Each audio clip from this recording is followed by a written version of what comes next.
It is October 1347. A small trading ship sails into the harbor of Messina, a port city on the island of Sicily.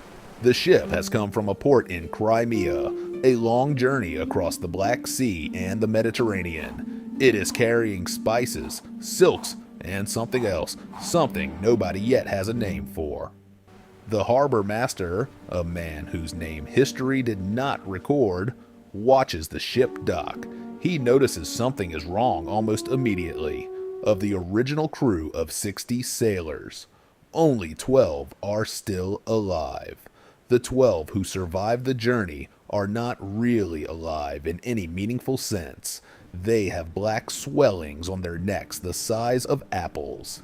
They are vomiting blood. Their skin has turned a dark mottled color, and they are dying visibly right there on the dock. Within 12 hours of the ship arriving in Messina, those 12 sailors are dead.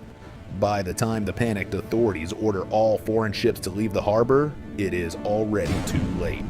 Other ships have already sailed to Genoa, to Marseille, to Venice, to Constantinople, carrying with them what the medieval world will eventually call the Black Death. Within months of arriving in Sicily, the disease is everywhere. By January 1348, Marseille is dying. By March 1348, Florence is dying. By June 1348, Paris is dying. By the autumn of 1348, London is dying. By the spring of 1349, even the remote villages of Scotland and Norway are dying. In just 18 months, the Black Death has crossed an entire continent. There has never been anything like it in human history. Nobody understands what is happening. Nobody knows what causes it.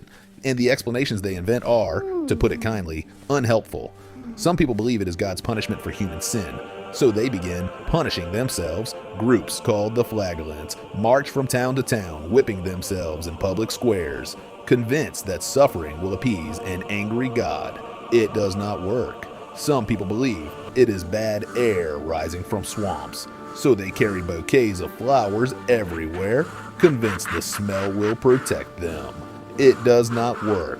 And some people, incredibly, blame cats, so they kill the cats, which removes the only animal actively eating the rats that carry the fleas, that spread the disease. The Black Death gets significantly worse, almost as if there was a connection nobody figured out. It would take 600 years for science to identify the actual cause. So let us imagine you are there. You are a peasant in a small English village in the year 1349. You have heard the stories from traveling merchants for months. A great death is moving across Europe. It has reached the south of England. It is moving north. You have prayed. You have made offerings to the church. You have done everything your priest told you to do. But one Tuesday morning, your neighbor does not show up to work in the fields. You walk to his cottage to check on him. His wife answers the door looking exhausted. She tells you her husband woke up with a slight fever. He has small black bumps on his neck. He says he just needs to rest. You wish her well, and you go home. By that evening, your neighbor is dead. By the next morning, his wife is sick.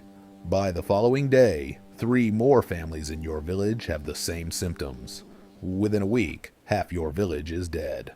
Within 2 weeks, your priest is dead. Within 3 weeks, your wife is dead. Within a month, your 2 children are dead. You bury them yourself, because there is nobody left to help you. You have not eaten properly in days, because the village markets have stopped. The harvest is rotting in the fields, because there is nobody to bring it in. Your livestock are dying in their pens, because there is nobody to feed them. You walk through the village, and there is nobody alive on the street. Doors hanging open, cottages empty, bodies lying where they fell. The dogs from the neighboring farms have stopped barking because they too have died. The world has ended, but you are still alive. Why are you still alive?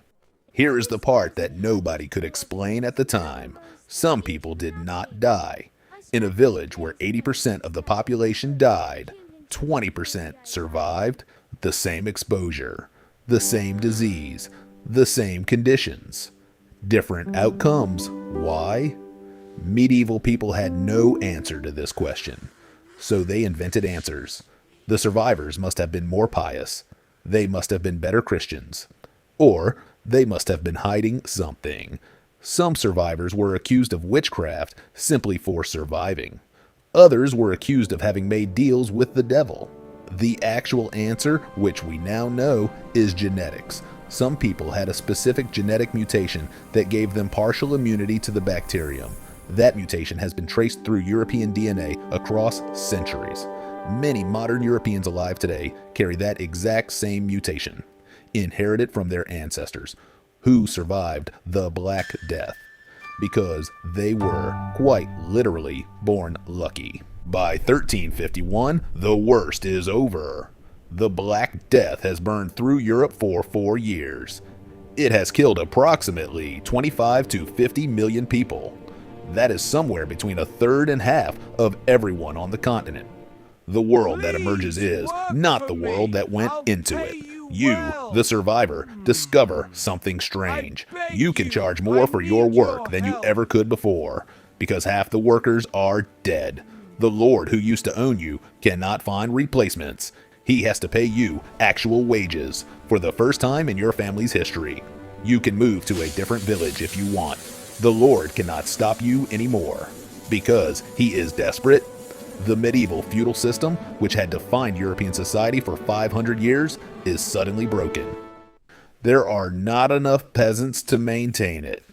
You start to negotiate. Other peasants start to negotiate. Some peasants in some places eventually start to revolt. The seeds of everything that will eventually become the modern world are being planted right now, in this moment, by survivors of the worst pandemic in human history. The Renaissance, the Reformation, the eventual end of feudalism, the rise of cities and merchants. All of these things have their origin in the empty fields and silent villages of 1351. The survivors of the Black Death will never get over what they lived through. But the children they have after the plague, the children who grow up in this transformed world, will go on to build something new. A continent that, slowly, across the next 2 centuries, will become unrecognizable. Here is what I think is most extraordinary about the Black Death. It is not the death toll, although the death toll is genuinely difficult to comprehend. It is the fact that ordinary people, survivors with no resources and no education and no power, built the world we now live in. They were not generals, they were not kings, they were not philosophers or poets or revolutionaries. They were peasants who buried their families and got back up and went back to the fields, then negotiated for slightly better wages, then moved to slightly better villages, then watched their grandchildren learn to read.